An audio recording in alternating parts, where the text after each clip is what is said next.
Scientific research expenditures. Page number 80, scientific research expenditures.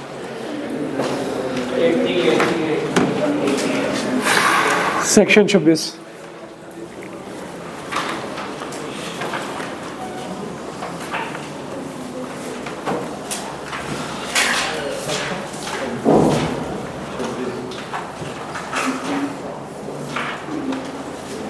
अगर कोई person tax year के अंदर साइंटिफिक रिसर्च के ऊपर किसी किस्म के एक्सपेंडिचर करे तो वो उसको अलाउएबल डिडक्शन के तौर पे, एक्सपेंस के तौर पे अलाउएबल डिडक्शन होगी. अ person shall be allowed a deduction for a scientific research expenditure incurred in Pakistan in a tax year wholly and exclusively for the purpose of deriving income from business chargeable to tax. Scientific research खर्चा किया जाए पाकिस्तान में और income from business के लिए किया जाए. ठीक है, इनकम फ्रॉम बिजनेस के लिए स्पेसिफिक किया जाए. ये दोनों बातों का ख्याल रखना है. पाकिस्तान में किया जाए और इनकम फ्रॉम बिजनेस बनाने के लिए किया जाए तो फिर जो है वो खर्चा जो है वो आपको एज ए डिडक्शन के तौर पे अलाउ है. पास पेपर में अक्सर वो कहता है कि जी साइंटिफिक रिसर्च एक्सपेंडिचर हुए हैं लेकिन चाइना के अंदर हुए हैं तो वो फिर अलाउएबल एक्सपेंस नहीं होगा. तो ये पाकिस्तान में होना ज़रूरी है और होना भी बिजनेस के लिए चाहिए, इनकम फ्रॉम बिजनेस के लिए. साइंटिफिक रिसर्च का मतलब क्या है? Any activity undertaken in Pakistan in the fields of natural और अप्लाइड साइंसेज. ये साइंसेज की दो फील्ड्स हैं, नेचुरल या अप्लाइड. इनके लिए इन फील्ड में किया जाए for the development of the human knowledge. Scientific research expenditure means any expenditure incurred by a person on a scientific research undertaken in Pakistan for the purpose of developing the person's business, including any contribution to the scientific research institute. To undertake scientific research for the purpose of person's business other than expenditure incurred. एक तो ये है कि उसका अपना खर्चा, उसने एक इंस्टीट्यूट बना लिया और उसके ऊपर खर्चा हो रहा है. ठीक है, तो वो तो हो गया साइंटिफिक रिसर्च खुद से खर्चा कर रहा है. एक ये है कि उसने इंस्टीट्यूट नहीं बनाया, दो तीन लोगों ने मिल के कोई इंस्टीट्यूट बनाया, अब उसके अंदर वो कंट्रीब्यूशन दे रहा है. ठीक है, तो वो जो कंट्रीब्यूशन दे रहा है या कोई और इंस्टीट्यूट बनाया उसके अंदर कंट्रीब्यूशन दे रहा है तो वो जो कंट्रीब्यूशन है वो भी अलाउएबल एक्सपेंस हो जाएगा. ये लाइन दोबारा पढ़े. Including any contribution to a scientific research institution to undertake scientific research. Scientific research करने के लिए किस मकसद के लिए? For the purposes of person's business.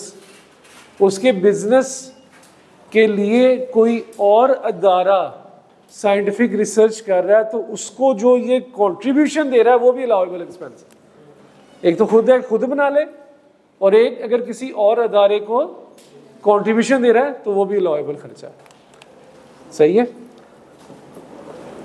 अच्छा, अब खर्चा कौन सा अलाउ है? खर्चा कौन सा अलाउ है? ये नीचे उसने दिया है.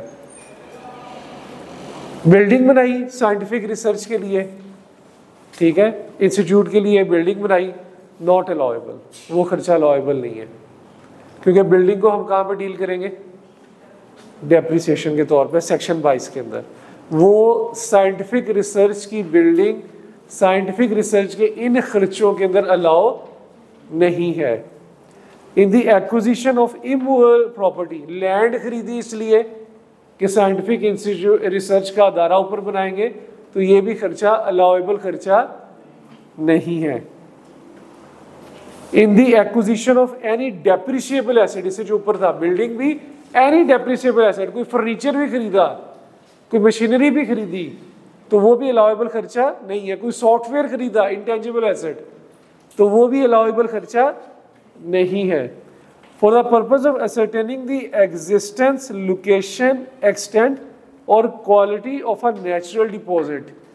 जो मादनियात होते हैं, मादनियात को लोकेट करने का, उनकी एग्जिस्टेंस को चेक करने का, उनकी क्वालिटी को देखने का और उनकी मिकदार को चेक करने के लिए अगर कोई खर्चा हो रहा है तो वो भी अलाउएबल एक्सपेंस नहीं है.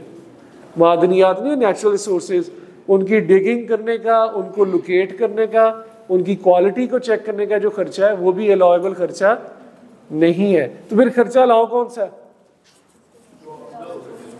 इसके अलावा क्या खर्चे होंगे?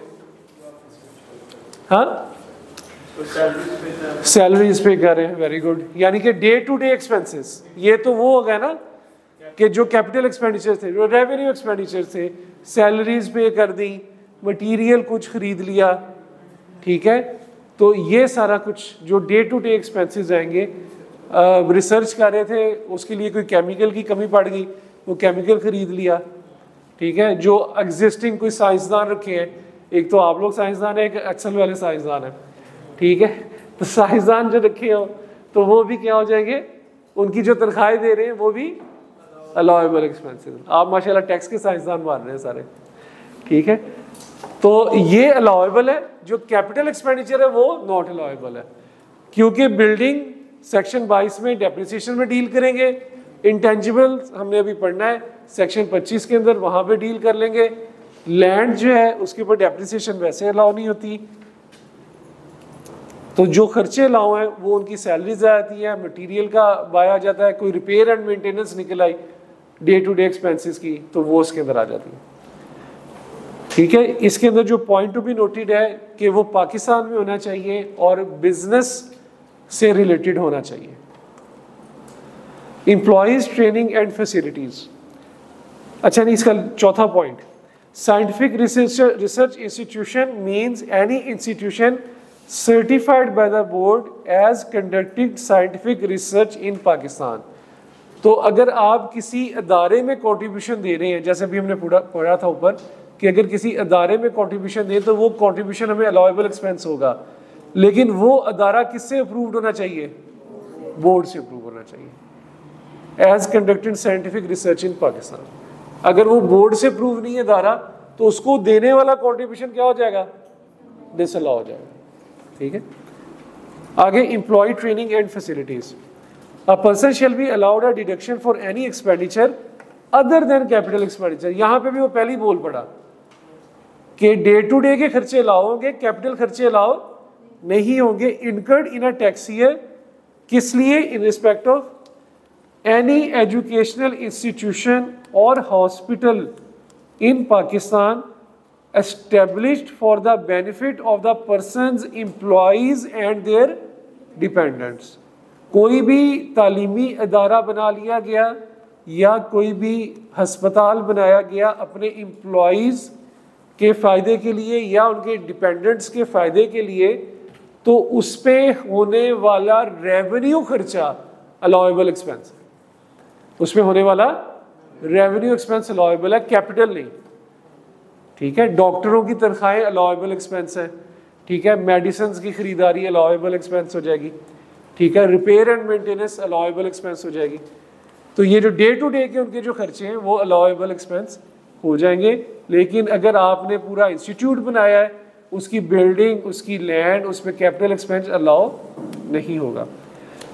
Any institution in Pakistan establish for the training of industrial workers recognized, aided or run by the federal government or a provincial government or a local government।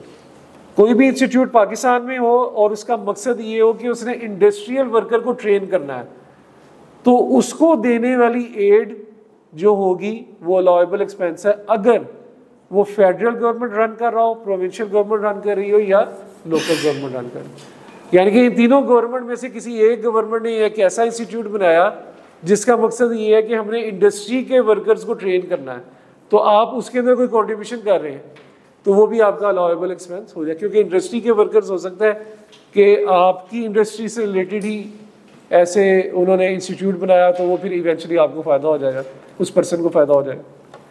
The training of any person being a citizen of Pakistan in connection with a scheme approved by the board for the purpose of this section. Training कराई जा रही है एक ऐसे person की जो क्या है? शहरी है, सिटीजन ऑफ पाकिस्तान। इसे अंडरलाइन करें, इस चीज़ को आईकैप काफ़ी दफ़ा पूछता है कि किसी ऐसे पर्सन की ट्रेनिंग करा दी है जो कि शहरी नहीं है, रेजिडेंट नहीं, सिटीजन, रेजिडेंट नहीं, सिटीजन ऑफ पाकिस्तान की उसने ट्रेनिंग कराई है।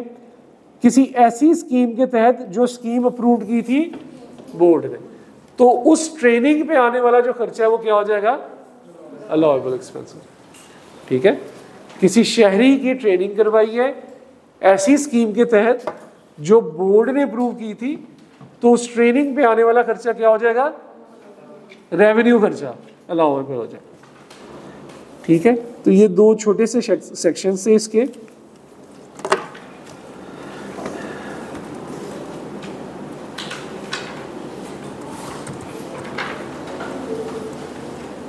इसके साथ ही एक और भी पढ़ लेते हैं।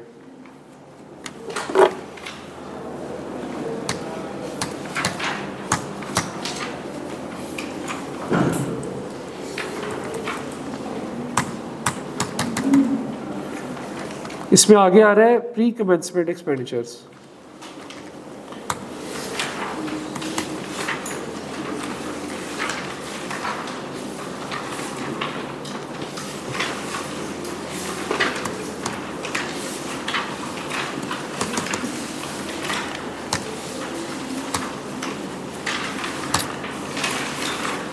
मिल गया?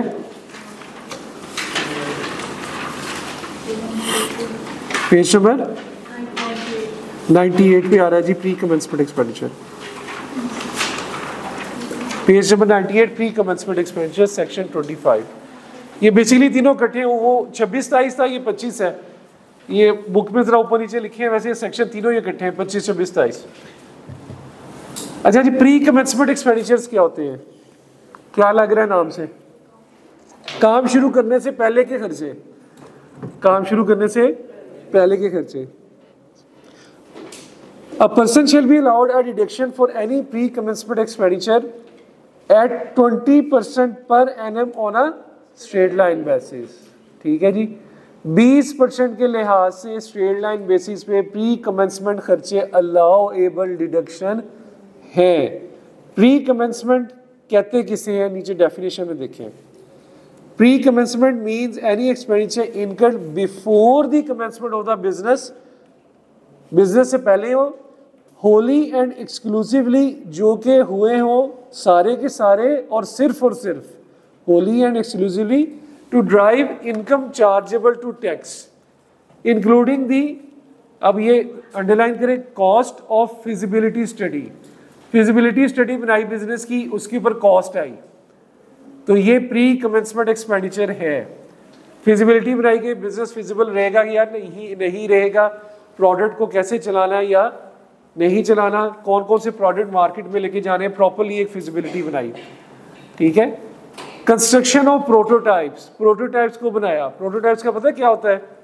मार्केट में प्रोडक्ट लॉन्च करने से पहले, मिसाल के तौर पे एक मोबाइल लॉन्च करने वाले हैं, ये तो आ गया था कुछ 6-7 साल पहले, लेकिन इन केस अगर कोई प्रोडक्ट आने लगा है तो ये प्रोडक्ट आने से पहले इसका एक प्रोटोटाइप मार्केट में आता है कि ये चेक करने के लिए कि इसमें कोई प्रॉब्लम्स तो नहीं है, लोगों का रिस्पांस कैसा है।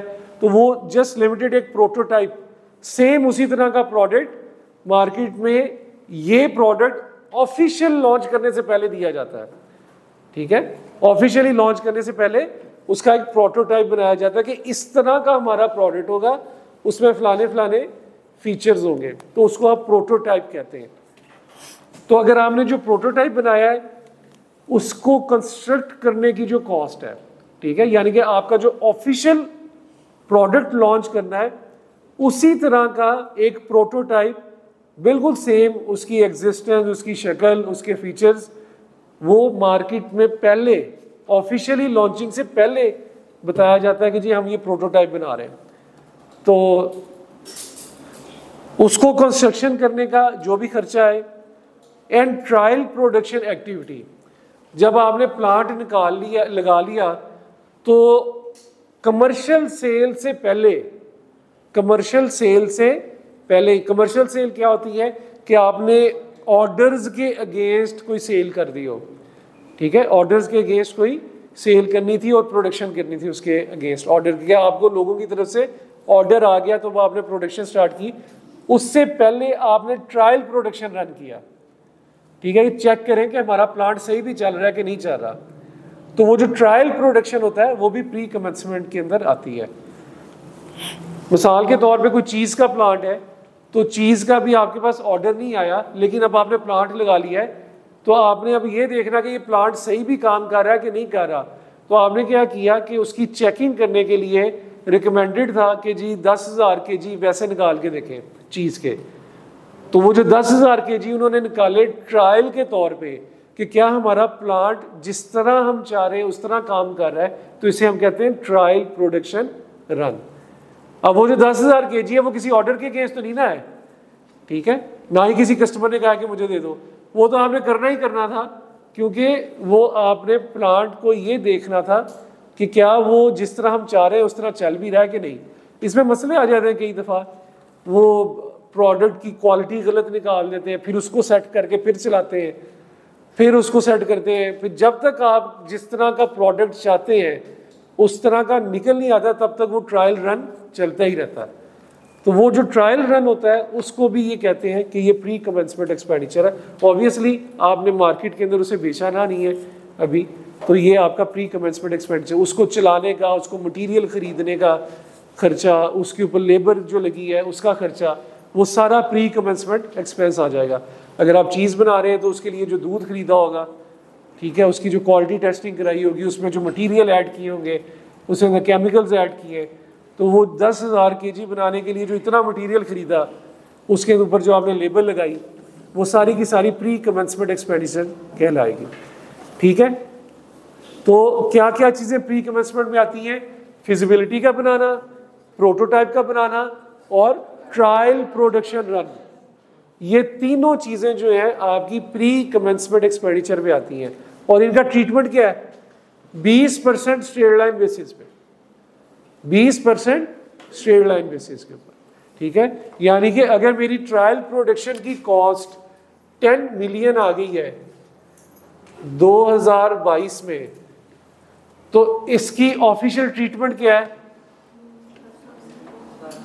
इसको मैं क्या करूं? 20% करके 22, 23, 24, 25, 26, 5 सालों में 20%, 5 साल बन गए ना, तो 5 सालों में ये 10 मिलियन जो है वो अलाउएबल एक्सपेंस बन जाएगा। अब क्या आपको क्वेश्चन इसका कैसे आएगा? क्वेश्चन ऐसे आएगा कि उसने कहा होगा कि जी 10 मिलियन का खर्चा हुआ और सारे का सारा एक्सपेंस में डाल दिया, तो हम क्या करेंगे? 10 मिलियन को रिवर्स करेंगे और अलाउ कितना था इसका? 20%, उसे क्या करेंगे? लेस करेंगे, ठीक है। अकाउंटिंग की ट्रीटमेंट तो यही है ना, जितना खर्चा आया सारा अलाउ कर दो, ठीक है। तो हम क्या करेंगे कि जिस तरह मैंने आपको पहले बताया था कि अगर प्रॉफिट बिफोर टैक्स है अकाउंटिंग का, तो उसमें ऐड कर देंगे और फिर लेस कर देंगे। 10 मिलियन अगर उन्होंने इसमें से लेस कर दिया है तो सारे का सारा ऐड कर देंगे और अलाउ कितना करेंगे? उसका 20% जो है, 10 का 20% हम यहाँ पे अलाउ कर देंगे। 2 मिलियन जो है वो यहाँ पे अलाउ कर देंगे।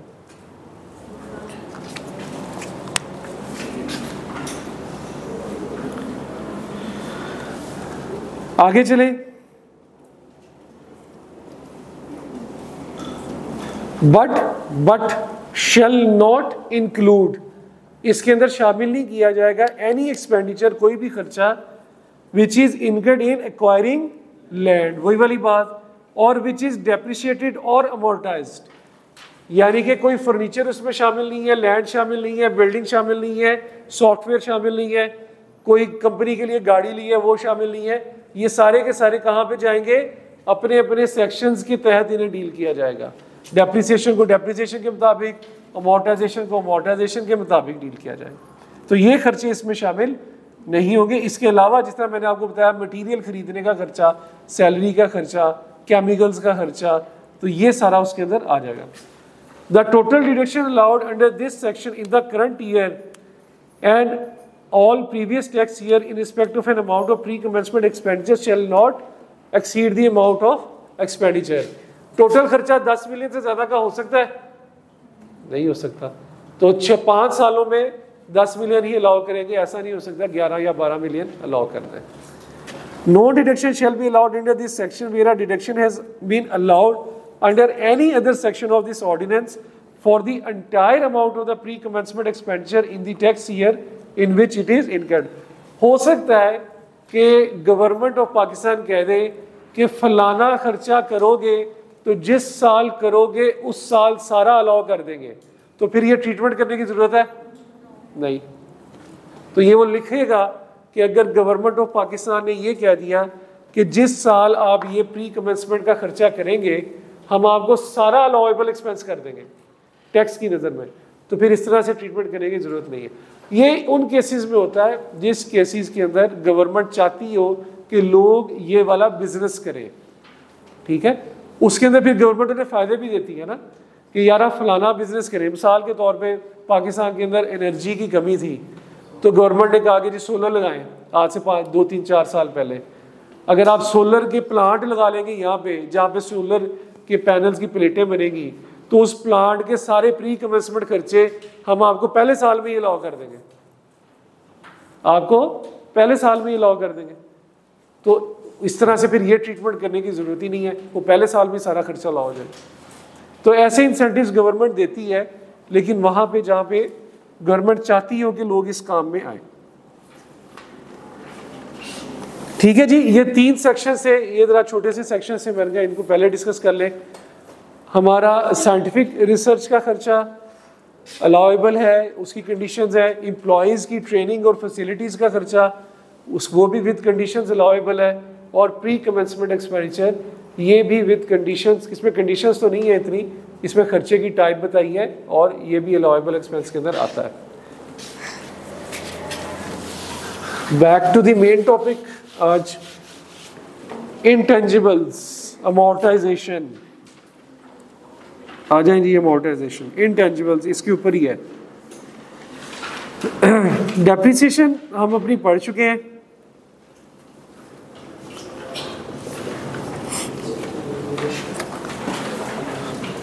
डेप्रिसिएशन और इंटेंजिबल के बीच में इसमें काफ़ी ज़्यादा सेक्शन है, कॉस्ट से रिलेटेड, कंसिडरेशन रिसीव से रिलेटेड।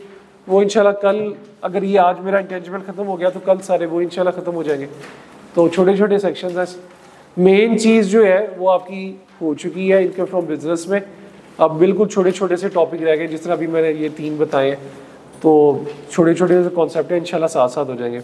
अब इंटेंजिबल को देखते हैं कि जी, intangible means any patent, invention, design, model, secret formula, ठीक है, जिसका कहते हैं कोक का सीक्रेट फार्मूला है। आज तक कभी किसी को पता ही नहीं चला कोक का क्या सीक्रेट फार्मूला है, ठीक है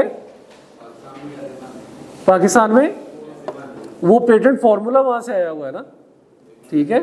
उसके मुताबिक वो कहते हैं कि नहीं, आप देखें ना, कोई और कंपनी उस तरह का चीज़ प्रोडक्ट बना ही नहीं पाई, उसके करीब करीब जाते हैं।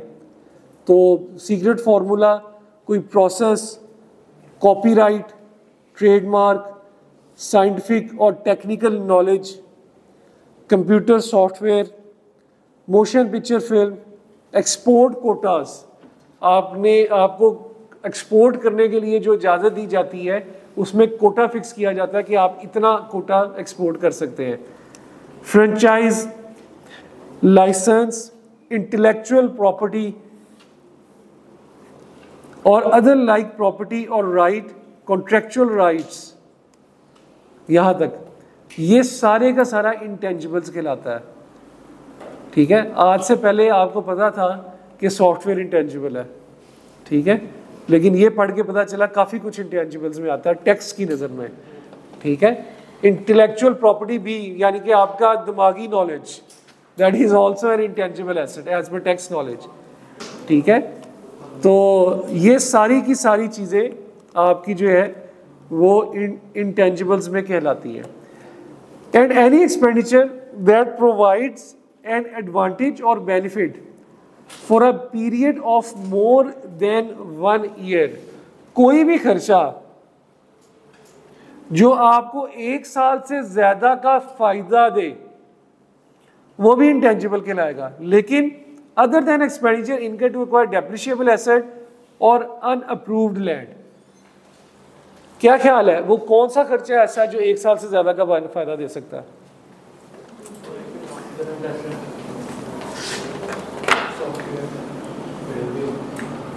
सॉफ्टवेयर तो उसने बता दिया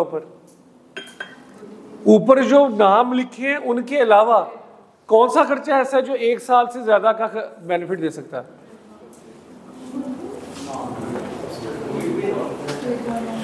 यार कोई भी नॉन करंट एसेट उसने लिख तो दिया नीचे कि डेप्रिशिएबल एसेट इसमें नहीं आएगा। यही तो मैं पूछ रहा हूँ, क्या आएगा यार? हद हो गई। अपनी इंटेलेक्चुअल प्रॉपर्टी को यूज करें, दिमागी नॉलेज यूज करें, ठीक है।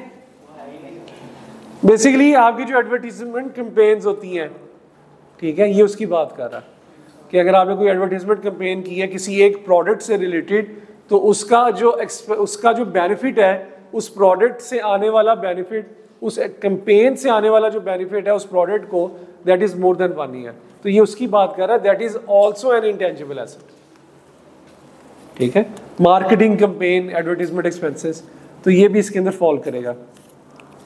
But shall not include self generated goodwill, खुद से क्रिएट की हुई गुडविल इसमें शामिल नहीं होगी। और any adjustment arising on account of accounting treatment in the manner as may be prescribed, ये जो बात लिखी है ना, और any adjustment arising on the account of accounting treatment, इससे मुराद डेफर्ड टैक्स है, इसे अंडरलाइन करके लिख दें डेफर्ड टैक्स, ठीक है।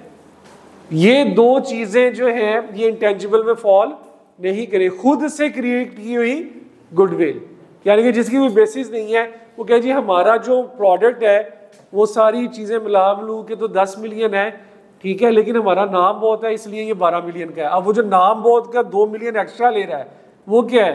Self generated goodwill.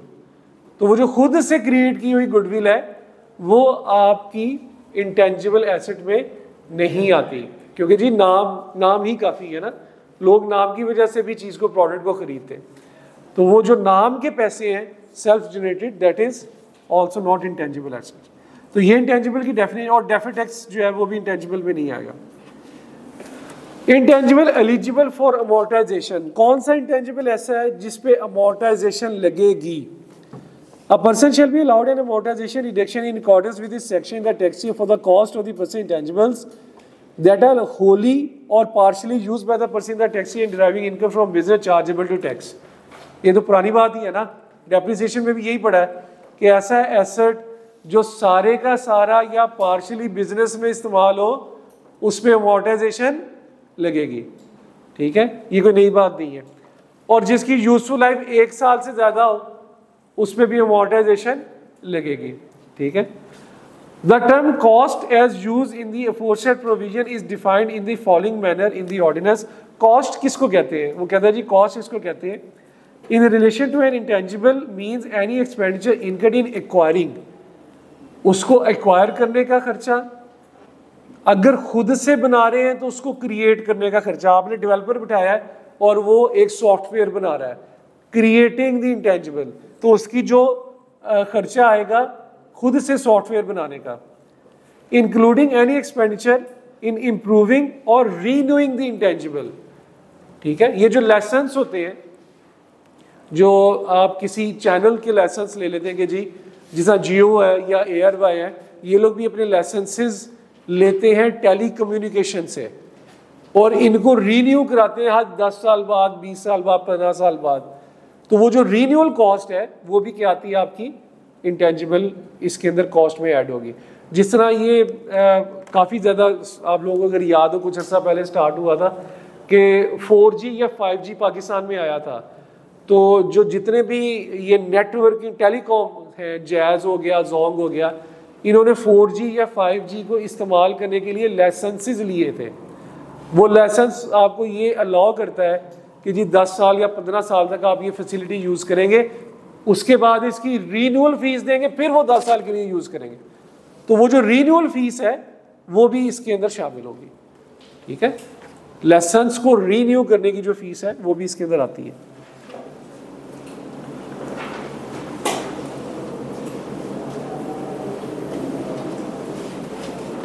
और improving the intangible. No amortization shall be allowed if a deduction has been allowed under any other section for the ordinance for the entire cost of the intangible in the tax year in which it was acquired। ये वही बात जो भी pre commence में पढ़ी थी कि अगर किसी और सेक्शन या लॉ के तहत पूरे के पूरे इंटेंजिबल की कॉस्ट को पहले साल में ये अमोर्टाइजेशन अलाउ कर दी